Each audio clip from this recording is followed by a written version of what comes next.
जय माता दी। जीविका मंत्रा में आपका स्वागत है। नवरात्रि की शुभ बेला में माता की महिमा का गुणगान करें और उनकी कृपा से अपने जीवन को उज्जवल बनाएं।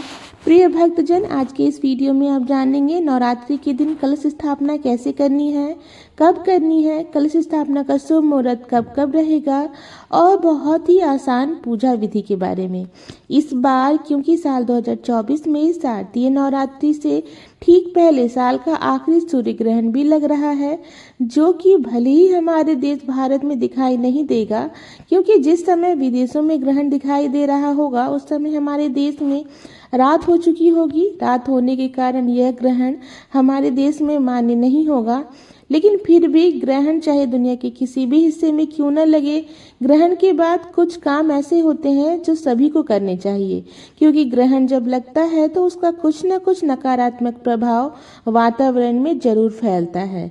अब ऐसे में क्योंकि शारदीय नवरात्रि इस बार 3 अक्टूबर गुरुवार को शुरू हो रही है, तो उसी दिन सुबह के समय लगभग ब्रह्म मुहूर्त के समय जो ग्रहण है वो समाप्त होगा। तो आप 3 अक्टूबर को सुबह यदि हो सके तो ब्रह्म मुहूर्त में उठकर स्नान करें। अगर हो सके तो आसपास किसी पवित्र नदी के जल में स्नान करें।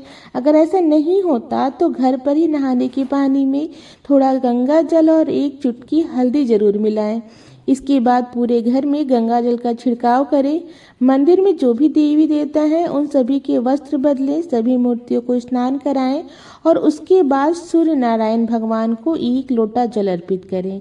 इसके बाद आप पूजा की तैयारी शुरू करें।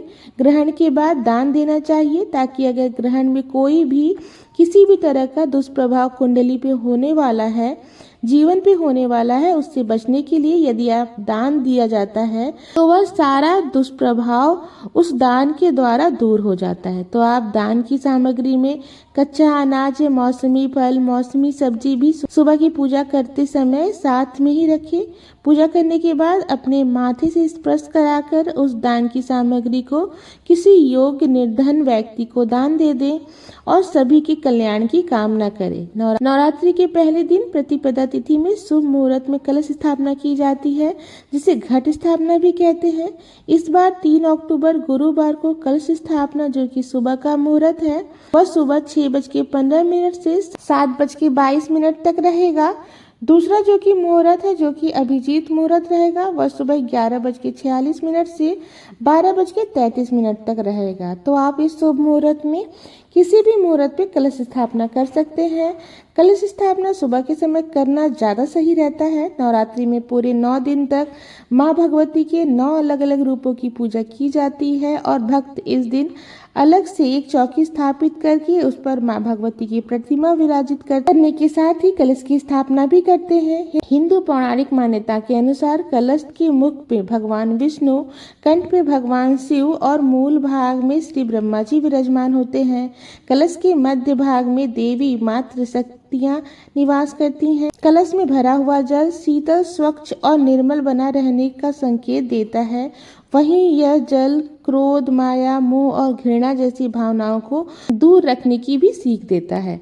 कलश स्थापना के पहले इस बात की जानकारी होनी चाहिए कि स्थापना के लिए कौन से कलश का इस्तेमाल करना है। तो कलश स्थापना में हमेशा सोने, चांदी, तांबे या फिर मिट्टी से बने कलश का इस्तेमाल किया जाता है।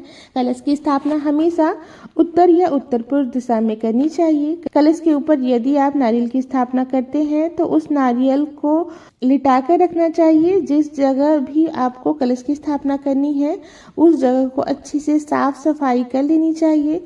फिर उस जगह पर गंगा जल का छिड़काव करें। उसके बाद कलश की स्थापना करनी चाहिए। कलश की स्थापना करने के लिए मिट्टी की बेदी बनाकर हल्दी से या अक्षत से अष्टदल कमल बनाएं। कलश में सादा जल में थोड़ा गंगा जल मिलाकर डालें। हल्दी की एक गांठ, एक सिक्का, सुपारी, लौंग का जोड़ा, इत्र, कमलगट्टा या फिर कौड़ी डालें। इसके ऊपर आपको 5 पल्लव रखने हैं। 5 पल्लव आम के या अशोक के हो सकते हैं। अगर यह पत्ते न मिले तो आप पान के पत्तों का प्रयोग भी कर सकते हैं। कलश स्थापना करने के साथ ही कलश पर रोली से या कुमकुम से स्वास्तिक बनाना चाहिए और कंठ पर मौली या कलावा बांधना चाहिए। कलश पर स्वास्तिक का जो चिन्ह होता है वह चारों युगों का प्रतीक माना जाता है। यह थी आज की वीडियो। अगर आपको कलश स्थापना के बारे में विस्तार पूर्वक जानकारी चाहिए तो आप हमारे आने वाली आगे की वीडियो अवश्य देखें। हमारे चैनल पर नवरात्रि की लगातार वीडियोस अपलोड होंगी, तो आप हमारे चैनल पर बने रहें। धन्यवाद।